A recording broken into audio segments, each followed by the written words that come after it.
O título do nosso sermão de hoje é Filhos Obedientes. O texto se encontra em Efésios 6, versículo de 1 a 3. Eu quero falar para os irmãos que nós estamos na reta final do livro de Efésios. Nós estamos no último capítulo. Daqui para frente vai voar. Então quero falar para os irmãos para já estarem orando para os nossos próximos sermões, depois que nós terminarmos com esse. Que Deus esteja nos orientando e nos dando a direção a respeito do que devemos fazer. O texto diz o seguinte, a palavra de Deus: Filhos, obedeçam aos seus pais no Senhor, pois isto é justo. Honra o teu pai e a tua mãe. Este é o primeiro mandamento com promessa, para que tudo te corra bem e tenhas longa vida sobre a terra. A relva murcha e as flores caem, mas a palavra do nosso Deus permanece para sempre. Meus irmãos, Deus, após ter coordenado, após ter nos orientado a respeito da estrutura familiar, não é verdade? Ele começa no início falando a respeito de vivermos no Espírito, ok? Nós temos que viver no Espírito, nós temos que andar no Espírito. E Ele nos revela, através da sua palavra, o que significa viver no Espírito, o que é você andar no Espírito. Nós temos visto, hoje em dia, uma confusão muito grande a respeito do que significa andar no Espírito. As pessoas, eles têm dado ouvido àquilo que nós chamamos, e a Bíblia também chama de espíritos enganadores, e eles têm tido como que a palavra andar no Espírito quer dizer algo supersticioso, não é verdade? Eles acreditam que uma pessoa que é cheia do espiritismo, do Espírito, é uma pessoa que é cheia de espiritismo, é uma pessoa que anda completamente alheio à realidade do viver diário. É uma pessoa que anda tendo visões e que anda ouvindo palavras, Nós, em uma das nossas pregações, nós falamos que se você está ouvindo palavras no seu ouvido, você deve estar com dor de barriga. Você tem que ir lá e tomar um remédio para ver se você passa um alívio. Não é verdade? Porque Deus já nos deu a revelação máxima. Ele já nos deu a carta final da sua revelação, que é a palavra de Deus, e é nela que nós aprendemos o que significa andar no Espírito. E o que o apóstolo Paulo está fazendo durante todo esse período que nós estamos vendo a partir do capítulo 3, é o que é você andar no Espírito, o que é você ser cheio do Espírito Santo.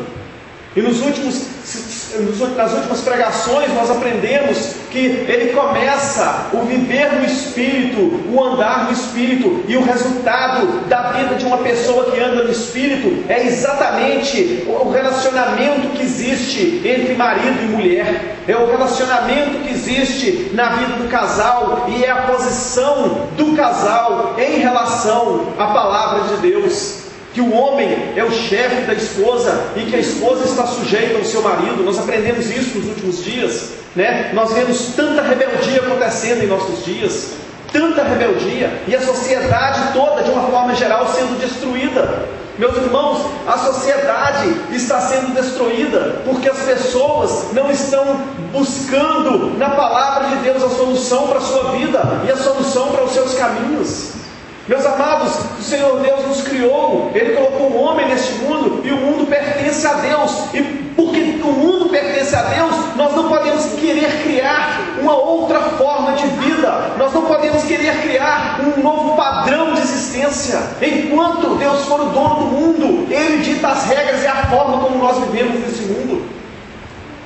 E Ele fala a respeito da família e a importância da família na sociedade. Qual é o papel da família no reino de Deus em particular? À medida que o reino de Deus vai se expandindo, é necessário que haja uma determinada função específica para cada membro da família. E o apóstolo vai e ele tira um momento em particular dessa carta. E ele não diz aos pais, vocês têm que fazer os seus filhos se tornar obedientes a vocês. Não, porque ele não está escrevendo da mesma forma como ele não escreveu para a mulher falar com o marido o que era o papel dela, e não escreveu para o marido falar com a mulher qual era o papel dela, não é verdade? Nós sempre falamos assim, tá vendo, mulher? Ó o que Deus está falando para você, Ou então a mulher vira, está todo dia orando, Deus, muda o meu marido, Senhor, muda o meu marido, enquanto o tempo todo a mudança precisa ser encontrada nela própria. Veja bem, o relacionamento com Deus, embora ele encompasse uma área familiar, ele seja um relacionamento aliançado, toda a família se torna parte, mas ele lida individualmente com cada um de nós. Os mandamentos de Deus que é direcionado à mulher, ele é especificamente direcionado à mulher, e o marido não precisa ficar batendo na cabeça dela com a Bíblia todo o tempo, lembrando, ó mulher, ó mulher, ó mulher. E vice-versa. O papel da mulher não é ficar lembrando o marido, meu marido, você tem que ser mais religioso, meu marido, não, porque foi ligado, a ordem veio diretamente de Deus para ele. E agora o apóstolo Paulo vai naqueles que são a importante peça dentro de uma família, e que são os filhos. E ele agora, ele liga ele fala a respeito dessa hierarquia, o marido, a esposa, e agora ele vai e fala diretamente aos filhos, e ele diz filhos. Ele usa uma expressão muito incomum na forma da Bíblia se escrever. Ele diz algo que vai diretamente, ele tira um parênteses e fala assim, filhos. Ele se dirige diretamente aos filhos. Ele não fala em termos gerais, mas ele vai em termos específicos. E ele fala assim, filhos, obedeçam aos vossos pais, aos seus pais no Senhor. Obedeçam aos seus pais no Senhor. Meus amados, ele não está dando aos filhos nenhuma opção de argumento.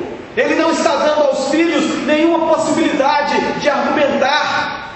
O meu filho, muitas vezes ele diz para mim, isso não é justo, papai. A minha resposta para ele é o seguinte, tudo o que eu dito nesta casa é justo. Eu sou o padrão de justiça dentro da minha casa. Quando eu falo alguma coisa com você, isso que eu estou falando é justo, porque eu é que determino o que é justo e o que não é, de acordo com aquilo que a palavra de Deus determina o que é justo e o que não é justo. Porque é o meu segundo ponto, não no tópico, mas o meu segundo ponto dentro deste contexto. O apóstolo Paulo, ele é específico, ele diz, filhos, obedecei aos vossos pais no Senhor.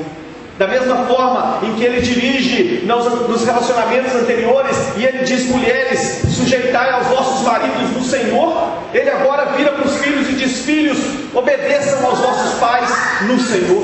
E é importante, meus amigos, nós vermos a inclusão dessa frase, ou dessas palavras nesse texto, porque muitas vezes nós podemos imaginar que os nossos filhos, eles estão sujeitos a nós, em qualquer coisa que nós quisermos fazer. E se você estiver por algum instante questionando a possibilidade de se existe algum pai que por acaso fala com o filho para fazer alguma coisa errada, eu digo para você que existe. Existem pais que ensinam coisas terrivelmente erradas aos seus filhos, e eles dizem para os seus filhos estarem fazendo essas coisas. Nós sabemos que no Brasil, pelo menos de ouvir falar, que no Brasil muitos pais colocam as crianças para pedir esmola na rua, enquanto eles ficam dentro de casa, ou enquanto eles ficam por fora vigiando se a criança está pegando dinheiro ou não. Isso é uma obediência que não deve ser obedecida. Dentro deste contexto, é claro e evidente que o filho não deve obedecer aos pais. Ou muitas vezes, quando acontece alguma catástrofe numa família, de uma jovem por acaso começar a ter práticas que ela não é devida a ela pela sua idade, e por acaso ela entra numa situação complicada e a mãe sugere ou o pai sugere que ela faça um aborto, é claro e evidente que a filha, se ela conhece a palavra de Deus, ela não deve fazer tais coisas, porque isso é ir contra a palavra de Deus e contra o Senhor. Então, a obediência dos filhos, ela deve ser prestada aos pais no Senhor. Isso, meus amigos, ele nos mostra a importância dos pais terem a sua mente preparada com relação àquilo que é a palavra de Deus e aquilo que é de suprema importância na educação dos seus filhos. Meus amados, a Bíblia, ela é um livro compreensivo, ela é um livro que toca todas as áreas da vida. A Bíblia, ela não é um livro que fala de coisas abstratas, mas ela lida com todos os aspectos da vida, com todos os pontos que tocar qualquer área da nossa vida. Nós sabemos que a Bíblia tem ali uma indicação e um exemplo muitas vezes, e uma orientação e um ensino com relação àquilo do que se trata. E é interessante que a lei de Deus, ela não somente traz para nós uma explicação Mas muitas das vezes Deus nos mostra aquela prática ou aquele ensinamento sendo colocado em prática através de exemplos bíblicos dados.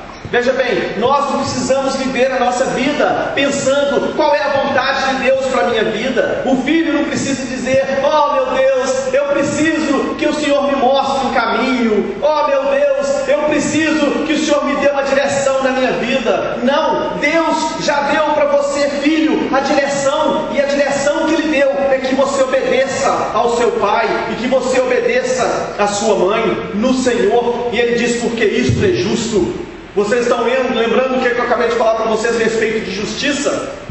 A sua filha chega para você e fala: papai, eu quero ir dormir na casa da minha amiga. E você diz: não, você não vai. E ela vira para: ah, mas isso não é justo, todo mundo vai. Você diz: não, justo é você me obedecer. Justo é você me obedecer, porque é assim que Deus determina. O filho tem que obedecer ao pai, porque é justo, porque é a justiça, porque isso é justiça, isso é santidade, isso é perfeição, isso é estar cheio do Espírito. Obediência aos pais é estar cheio do Espírito.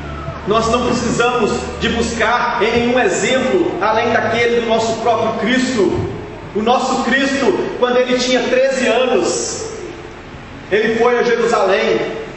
E chegando a Jerusalém, o Cristo entrou no templo e Ele começou a debater assuntos profundamente ricos da palavra de Deus com os fariseus e com os líderes religiosos. E depois da festa, a qual Jesus Cristo estava participando com seus familiares, a sua mãe e o seu pai foi embora. E ao caminho, eles pensaram que Jesus Cristo estava, mas depois de alguns dias eles viram que Jesus Cristo não estava ali no meio. E eles falaram assim: o Cristo não está conosco, vamos procurá-lo. Eles voltaram, e quando eles chegaram, a Bíblia nos diz que eles encontraram Jesus Cristo no templo, debatendo com os fariseus. E eles, meus amados, eles não entenderam o que estava se passando, porque eles não compreendiam Cristo, eles não compreendiam toda a plenitude de Deus habitando em uma criança de 13 anos, porque eles não entendiam toda a plenitude de Deus habitando num bebezinho, eles não podiam entender toda a plenitude de Deus habitando numa criança um pouco mais novo do que a Vivi, um pouco mais novo talvez da idade da Nicole. Mas eles não compreendiam Cristo, e Jesus Cristo disse a eles: convém a mim tratar dos negócios do meu Pai. Meus amados, o Cristo já estava preparado para tratar assuntos importantes que se relacionavam ao reino de Deus e que se relacionavam aos seus pais. Mas o que o Cristo fez? O Cristo não disse: eu não vou obedecer aos meus pais, porque os assuntos que eu estou tratando do reino de Deus são mais importantes do que eu voltar para a cidade de Nazaré. Não, o Cristo foi e voltou e foi embora para a região da Galileia. Ele foi porque ele obedeceu aos seus pais, porque melhor é a obediência.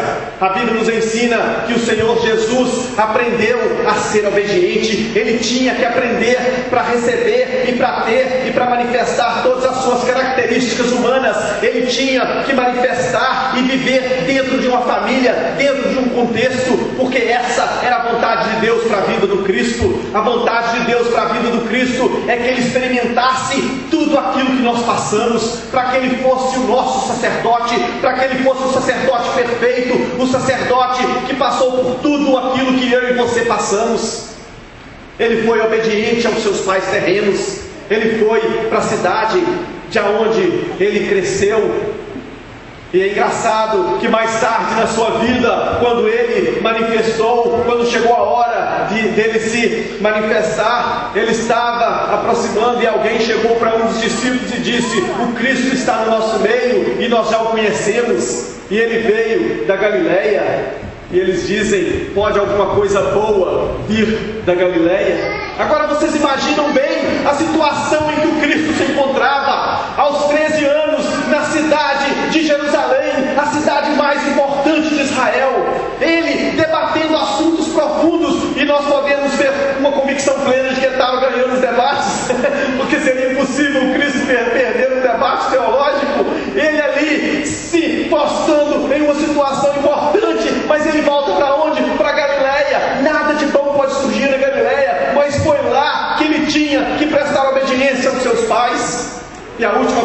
sabemos a respeito da sua adolescência é que ele crescia em graça e sabedoria, porque ele estava em obediência aos seus pais, e ao obedecer os seus pais, ele não estava, meu amado filho, minha querida irmãzinha, minha querida criança, ao obedecer os seus pais, jovem, ele não estava simplesmente obedecendo aos seus pais terrenos, mas muito mais importante, ele estava obedecendo ao Pai Celestial, ele estava obedecendo a Deus.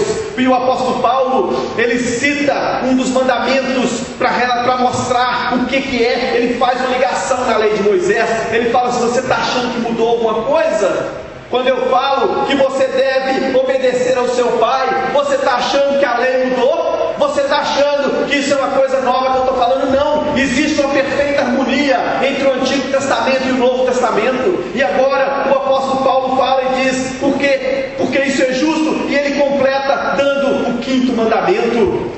Você, jovem, sabe qual que é o 5º mandamento? Quem souber qual que é o 5º mandamento, levanta a mão. Honra ao teu pai e à tua mãe.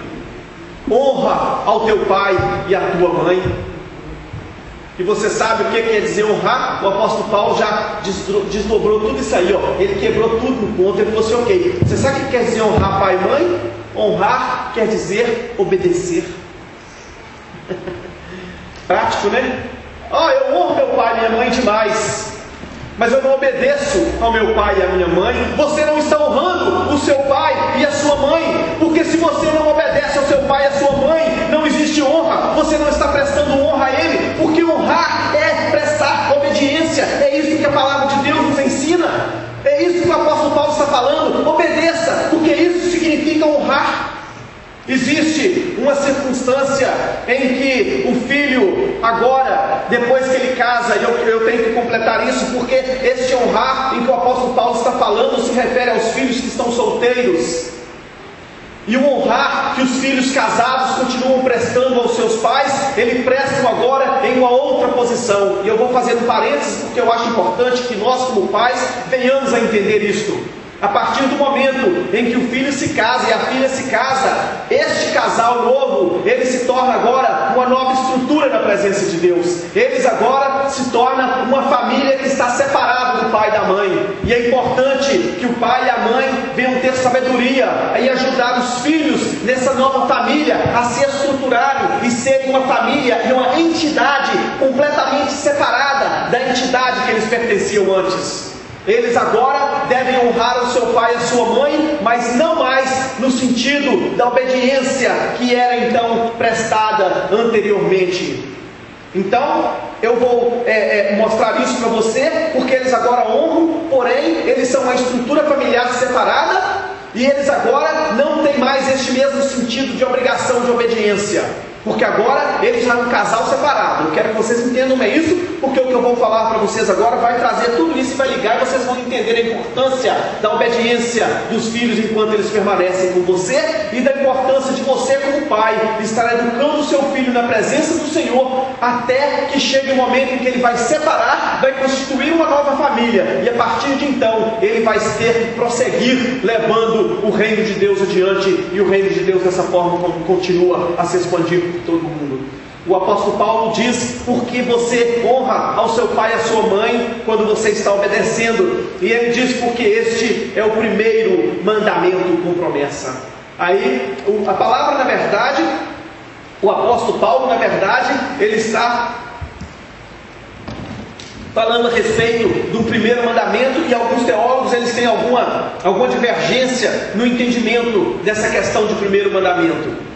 Porque quando Jesus Cristo foi perguntado pelos fariseus qual era o primeiro e maior mandamento, qual que era o primeiro e maior mandamento, a resposta de Jesus Cristo foi que o primeiro mandamento é amar a Deus, e juntamente com este, amar o seu próximo como a ti mesmo. Este é o maior mandamento. E agora o apóstolo Paulo constitui esse texto dizendo que este, ao honrar pai e mãe, este é o primeiro mandamento com promessa. Então surge a questão se este é o primeiro mandamento no sentido porque ele é o primeiro que veio com uma promessa ligada a ele, ou se ele é o primeiro mandamento no sentido da sua importância dentro dos mandamentos, ou seja, ele se constitui um mandamento de grande importância, então ele é o primeiro, ou ele simplesmente é o primeiro mandamento com promessa? Vocês podem, pela cabeça de vocês mesmos, ou talvez por uma pesquisa mais aprofundada, debater entre vocês, com vocês mesmos, é claro, a respeito de qual a importância que você vai colocar com relação a isso. Mas eu entendo que o que o apóstolo Paulo estava querendo dizer, ele estava ligando o quinto mandamento com a promessa que foi feita a Abraão. Então, jovem, eu quero que você agora, se você ainda não conhece a história de Abraão, eu quero falar para você. O mandamento que Deus deu para Abraão era que ele chamou Abraão, ele mostrou para Abraão as estrelas do céu, e ele disse a Abraão, como as estrelas do céu, assim vai ser a sua descendência. Novamente ele foi diante do mar e falou: assim como são os grãos de areia do mar, assim também serão os seus descendentes. É claro, nós sabemos que isso foi uma expressão idiomática, na verdade foi simplesmente uma parábola, foi algo que Deus estava falando com Abraão de uma forma simbólica, representando que se haveria uma grande multidão daqueles que se tornariam descendentes de Abraão, os quais incluem, claro e evidente, nós que estamos aqui hoje, filhos de Abraão, tá? Com todos os direitos de hereditariedade, com todos os direitos que Abraão recebeu, todas as promessas que foram passadas a Abraão pertencem a mim, a você e aos nossos filhos, subsequentemente, depois de nós. Mas o ensino é que Abraão teria filhos, e esses filhos que Abraão teriam, eles receberiam essa herança, eles receberiam esse ensinamento agora, desse entendimento e dessa visão que Abraão tinha de Deus, e Deus seria com ele e com seus descendentes depois dele. Veja bem, ele fala assim: porque para te corra bem e que você receba longos dias sobre a terra que o Senhor teu Deus te dá. Ele liga então a obediência dos filhos, com a promessa que foi feita para Abraão. Dessa forma, o que o apóstolo Paulo está querendo dizer é o seguinte: se você, como um pai, educar os seus filhos dentro da promessa que foi transmitida a Abraão, os seus filhos possuirão a terra, os seus filhos receberão a terra, os seus filhos possuirão o mundo. Aí, vocês estão olhando para mim e falando assim: você não é dono nem da casa que você mora? Como que os seus filhos vão possuir o mundo? Meus amados, a promessa que foi feita para Abraão, ela enquadrava não somente um pedaço de terra no Oriente Médio, mas ela enquadrava uma promessa que encompassa todo o mundo. Ela encompassa todo o mundo. E é isso que nós esperamos na volta de Cristo. O que nós esperamos na volta de Cristo é que Cristo traga justiça sobre a terra, e então o ímpio será condenado eternamente, e os justos habitarão na terra para todo sempre. Tudo isso parte da promessa que foi feita a Abraão, porque das 3 promessas que foram feitas a Abraão, a promessa que foi feita a Abraão, na qual ele receberia toda a terra, é exatamente a promessa da vida eterna, aonde ele disse que você, Abraão, e os seus descendentes possuirão a terra. As promessas anteriores feitas para Abraão, nós encontramos isso em Gênesis 12, 15 e 17. As promessas anteriores que foram feitas a Abraão, elas eram promessas que se relacionavam somente com um pedacinho de terra lá no Oriente Médio, que, como dizem, que se chegar uma bomba lá, explode todo mundo e mata todo mundo. Não estou mandando ninguém fazer isso não, só estou falando o que é que acontece, viu? Para ninguém pensar que eu estou apoiando uma coisa dessa. Mas o que eu quero dizer para vocês é isso. E aquelas promessas que foram feitas, elas eram promessas que eram condicionais. Se os descendentes de Abraão obedecessem determinadas regras, eles permaneceriam naquele pedaço de terra. Mas a promessa que foi feita para Abraão, ela foi uma promessa que foi feita, que era ligada diretamente ao relacionamento de Abraão com Deus e dos filhos que Abraão possuiria, e eles, ao obedecer a Abraão, a servir o único Deus vivo e verdadeiro, eles, juntamente com Abraão, eles possuiriam a terra. Meu amado, meu jovem, criança, a promessa que Deus fez para você, ela está enquadrada, e dentro dela existe um parâmetro, que é o de obediência e de honra aos seus pais. E finalmente, para encerrarmos, nós vamos falar a respeito da propriedade, da prosperidade social ligada aos filhos obedientes. Meus amados, na época antes da destruição de Israel, houve um escritor, um histórico, uma pessoa que, um historiador chamado Joséfas. Joséfas nasceu depois da morte de Cristo há algum tempo, e ele estava em Israel, e eles estavam escrevendo a respeito da vida dos judeus, de como estava a vida dos judeus na época da destruição de Israel, na época em que Jerusalém foi completamente destruída, exceto pelo Muro da Lamentação que se encontra lá até o presente momento. Quer dizer, né? Até a última hora que eu vi o jornal ainda estava lá. Mas até aquele momento, toda a nação de Israel, havia um grande problema entre a nação de Israel, e José, escrevendo a respeito da vida peculiar, da vida diária dos judeus da época, ele dizia: uma das maiores dificuldades que nós estamos encontrando é que nós não estamos conseguindo de fazer uma ligação com os nossos filhos. Não está havendo uma determinada obediência aos nossos filhos, e eles estão buscando e adorando e servindo a outros deuses. Isso era o que estava acontecendo na nação de Israel pouco antes da sua destruição no ano 70. E logo depois, o juízo de Deus veio através dos romanos sobre a cidade de Jerusalém, e toda aquela cidade foi destruída. E meus amados, se nós observarmos o que estava se passando com a nação de Israel nos dias de Cristo, é exatamente o que estava se passando com a nação de Israel pouco antes da sua destruição. Para que foi que João Batista veio pregando o Evangelho? João Batista, quando ele estava pregando o Evangelho, ele disse: eu vim pregando o Evangelho para unir o coração dos filhos aos pais e o coração dos pais aos filhos.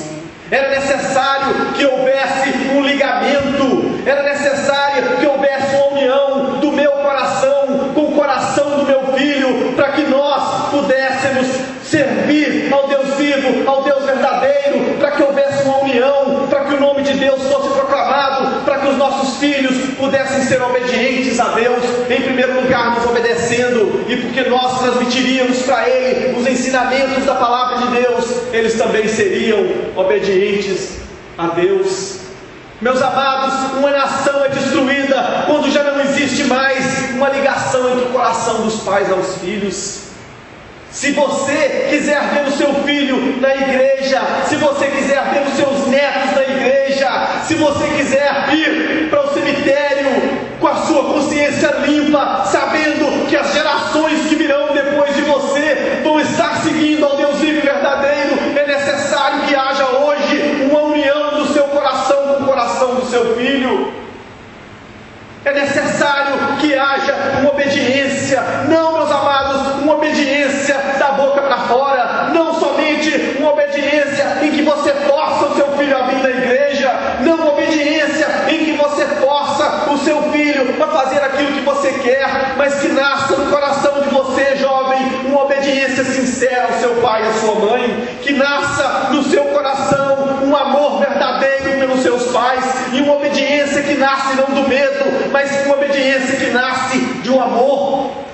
Porque somente quando houver uma união do coração do pai com o filho e do coração do filho com o pai, é somente quando houver um amor verdadeiro de um para com o outro, é que a verdadeira união vai acontecer, é que a verdadeira obediência que é decretada na palavra de Deus vai acontecer na vida do seu filho.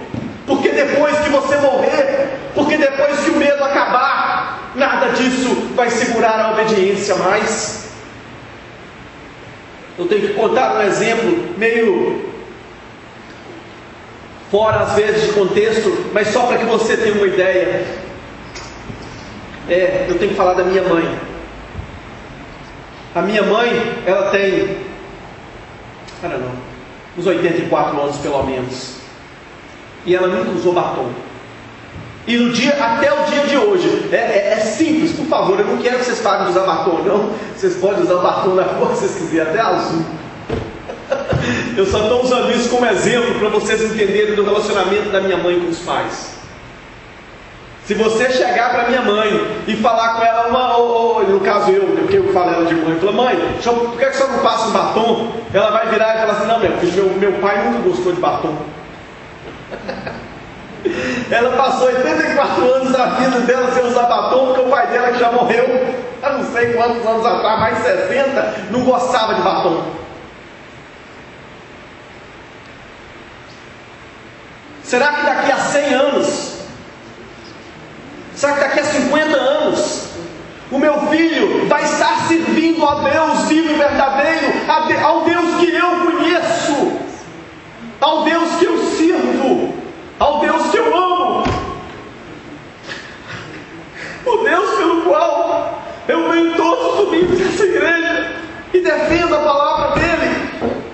Será que daqui a 50 anos, quando eu já não estiver mais aqui, os meus filhos vão amar a esse Deus?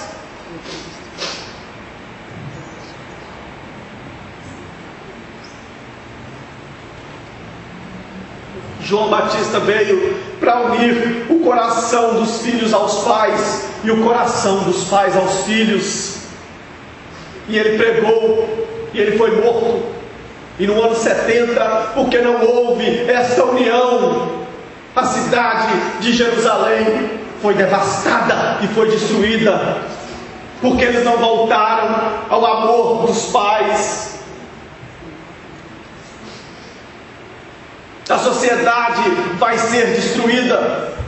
Vocês que são arrogantes, vocês que não acreditam que a sociedade que nós vivemos, que ela não ela não vai ser destruída. Olha para todos os impérios do passado, olha para todas as sociedades que viveram no passado. Você acha que a sociedade dos Incas não era uma civilização super avançada? Observa tudo aquilo que eles faziam. Todos foram destruídos. Vocês acreditam que a nossa sociedade, que a nossa cultura, que a nossa civilização ocidental é a civilização mais sábia que o mundo já conheceu? E agora nós encontramos em um patamar de conhecimento, nós encontramos em uma estatura de sabedoria que está muito além de todas as outras sociedades, civilizações que viveram no passado, e que nós vamos viver mais 1000 anos em uma sociedade, em uma civilização. Eu digo para vocês, em 40 anos,